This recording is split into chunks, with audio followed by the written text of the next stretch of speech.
ఓం నమ శివాయ. మనము శివాలయానికి వెళ్తుంటాం కదా. మనము పరమశివుని గరికి నీటి అభిషేకం ద్వారా అభిషేకం చేస్తే కోల్పోయిన సంపద తిరిగి పొందవచ్చు.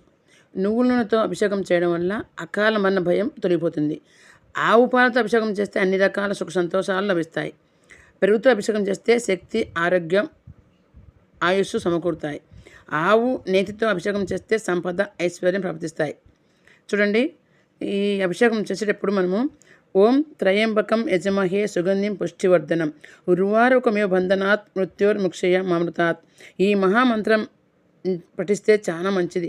ఈ మహామృత్యుంజయ మంత్రం ఇది పఠిస్తూ అభిషేకం చేస్తే అసమతుల్య భయం పోతుంది. ఈ మంత్రాన్ని జపించడం వల్ల దైవ ప్రకంపనలు మొదలై దుష్టశక్తులు తరిమి కొడతాయి. ప్రమాదాల బారిన పడకుండా మనం ఉండేందుకు దురదృష్ట నుంచి బయటపడతాం. ఈ మహామంత్రాన్ని పఠిస్తూ ఉండాలి. ఎప్పుడైనా తీవ్రమైన అనారోగ్యంతో బాధపడే వాళ్ళు ఈ మంత్రాన్ని చేయడం వల్ల ఉపశమనం కలిగి ఆరోగ్యం మెరుగుపడుతుంది. ఓం నమ శివాయ. ఈ శ్రీశైల మల్లికార్జున స్వామి మంగళహారతి మీరు చూసి స్వామిని దర్శించుకోండి.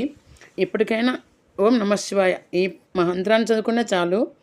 అన్నిటికంటే ఈ మహామంత్రాన్ని చదివితే చాలా